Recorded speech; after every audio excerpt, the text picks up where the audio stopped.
I thought I'd talk about two major themes. One of them is the need for continued American engagement in the world. And I'll use my former region, the Mideast, to showcase our interests for why we must stay engaged, and especially you veterans. I don't care if you're veterans of World War II, of Korea, Vietnam, of hundreds of little fights that we've had in between. More than anyone, we need to explain to you what is our foreign policy, and we need you to also speak up about why we need to stay engaged in the world as you study the issues and read the news that comes across each day. You've earned, by your service, perhaps a special place in looking at these issues and talking when you know what the ultimate price is if we have to put our troops' lives on the line. The second, I want to discuss our role of our military in this era that we find America facing right now, and in light of our national situation, and also recognizing that some of the veterans from Iraq and Afghanistan truly have questions about our service there. So first, on American engagement, as George Shultz says, we have a world awash in change. Awash in change. Everything, we see it shifting around us, from technology to the way diversity plays a role. Certainly, the information age has its own impact. And I would just tell you, ladies and gentlemen, that perceptions of U.S. retrenchment bring an urgent peril to us, because American retreat is not a change that is welcomed by thoughtful elements around the world. Fears of our withdrawal resonate and deeply trouble our indispensable allies in Europe, in the Middle East, and in Asia. They are deeply troubled by what they perceive to be our pulling back. Our American economy is inextricably connected to countries that rely totally on Mideast oil. And should that supply be jeopardized, then from Massachusetts to Texas to here in California, the world's largest economy, ours, will be immediately and severely impacted. And let's remember that the price at the pump will be largely set worldwide by the price of Mideast oil, such as the weight of its impact. As Crown Prince Mohammed bin Zayed of the United Arab Emirates has stated so clearly, because Middle East oil is so critical to the world's economy, security in the Gulf is an international responsibility. The second anchor that should keep us engaged, besides the economic, is diplomatic. And I'll put it in very blunt terms. If we want friends when we have crises, we'd better stand by them when they face crises. In Afghanistan today, 50 nations stand together, united in the largest wartime coalition in modern world history. They are there because we are there. This includes some very non-traditional security partners. Let me go back to United Arab Emirates. We call them Little Sparta in the U.S. military. It's an example because they've stood by us in Desert Shield and Desert Storm, in Somalia, in the Balkans, both Kosovo and Bosnia, in Libya, where with one phone call we called and said, we need to have you support us, NATO, against Gaddafi. And one phone call is all it took, and F-16s, the most modern in the world, they have purchased the most recently built ones, and they were launching for bases in Europe from which they would engage against Gaddafi's troops. So there are these economic and diplomatic anchors to why we need to stay engaged, but there's also a purely security anchor. Specifically, our friends and partners are standing with us against Iranian and al-Qaeda terrorism and belligerence. And on 9/11, we all saw what happens when we can't achieve advance warning, when we can't gain an effective collaborative counter-terror effort around the world. No country alone can defeat or even derail terrorist attacks. We need swift intel sharing with engaged partners around the world and offensive operations to catch the enemy as early as possible in an age when a handful of nutcases can kill on an industrial level.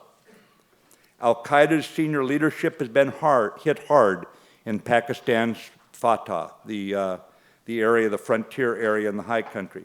And there are not many left, frankly, to collect their 401k programs. Yet in Syria, al-Qaeda is growing from 5 to maybe 10,000 now of fighters. In Somalia, where the African Union has roughly handled them, there are still al-Shabaab's troops who are down but not out. In North Africa, they've been kicked around by a superb French effort there, but they are still lethal in North Africa in the poorly governed spaces. And in Yemen, you see the most active al-Qaeda effort targeted on the United States. The second branch of Islamic jihadist terrorists, these being the al-Qaeda, the first being the al-Qaeda, is the Lebanese Hezbollah, the one supported by Iran. And those Iranian-inspired, supported terrorists, you know them as Lebanese Hezbollah and associated movements, have basically been untouched by our counterterrorism efforts. They have murdered Israeli tourists in Bulgaria, earning the anger of the European Union. They plotted to murder the Saudi Arabian ambassador in Washington, D.C. 2 years ago, a year and a half ago. And absent one fundamental mistake, they would have killed probably hundreds of Americans in their effort when they killed him.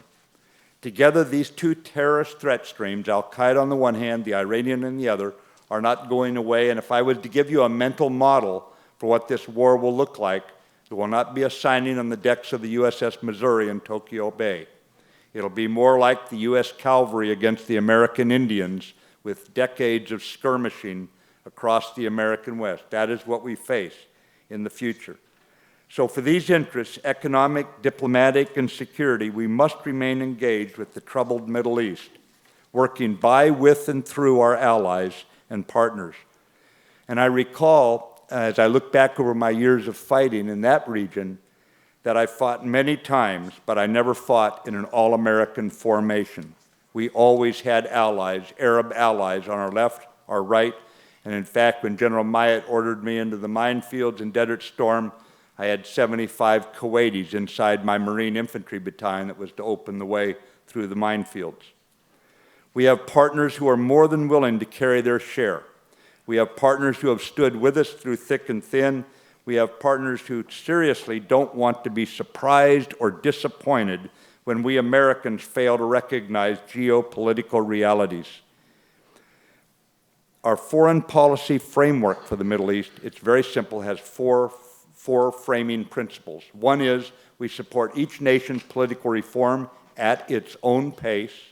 We support each nation's economic reforms so more young people feel they have something to gain from their future. We support a re-energized Middle East peace process, and you see Secretary Kerry moving heaven and earth on this. We should not turn over this unsustainable situation to our children. We should deal with it. And then, of course, we support our friends and their territorial integrity against the Iranian bullying, against the terrorist threat that they face in a much more local way than we do here at home. So those are the four framing principles. But right now, ladies and gentlemen, there's a prevalent concern about Americans retreating around the world. This was one of the major issues I dealt with during my last tour, and only our adversaries can take heart from an American retreat. I saw it recently suggested in print that perhaps the 1st Marine Division's motto of no better friend, no worse enemy would be a sound guide for our approach to the challenges we face, reassuring our friends and tempering our adversaries' designs. With history as our guide, we don't need to hatch shameful outcomes driven largely by historical or geopolitical ignorance. Let us remember, too, that we can sometimes see America most clearly through foreign eyes, and recall a French traveler's sentiments from some 150 years ago to the effect that America will be a great country so long as it is a good country. And if America ever ceases to be good, it will cease to be great. Now, you and I inherited a great country, in no small part thanks to the veterans who sit in this audience. And I would just tell you that we do not have, I believe, the right to surrender that legacy simply because we're disgruntled here at home. You know, I can walk into a combat outpost in the high country in Afghanistan, or I can get off a helicopter on a ship deck, and in 15 minutes, I can tell you if it's a happy ship or a happy unit or an unhappy one. And I would say that you have to have officers, NCOs who know their stuff, but more than that, you need ones who can not only build trust and respect in the unit, but I would use another word, affection. An affection that is so strong that literally the unit can take casualties and keep functioning. An affection that's so strong that you say, I will not let my buddy down. And I think that as you look at this, it comes down to building trust. That is the metric, that's the coin of the realm. And what you've got to be able to do is connect with your passion for excellence, but you're at the same time balanced with your compassion for their dreams, their goals, their hopes to live another day. And if they believe you care about them, then you can speak very bluntly, very directly to them, and they're ready to go back into the brawl. Yeah, you know, ladies and gentlemen, when you look at the national debt and you look at what we've done over the years, then we're going to have to get a handle on that. And so long as our country cannot get a handle on its entitlements, one of the few areas the President, the Congress can turn to find money that right now they've got to reduce this expenditure, is the military. What it means is we will do less with the military. It means eventually we are going to have to change our expectations, and we're going to have to change our strategy. Specifically, it means we're going to have to reduce the political ends that we're willing to fight for. And that's a reality. We have no moral obligation to do the impossible. I want to say that again. We have no moral obligation to do the impossible. So if it means we cannot stop genocide in country X, or if it means that we cannot stand by a certain ally, then that's the reality. But as it stands right now, we are right on the cusp of where we need to say we need to change the strategy, that the numbers of troops no longer permits us to have the same strategy that we have had pretty much unquestioningly for a long time. That's a reality, because all strategy is aligning political ends with the means: diplomatic, economic, CIA covert, information, Radio Free Europe, military. And when your means no longer match what is being demanded by the political ends, you must reduce the political ends. So we will have to reduce the political ends. That's a reality.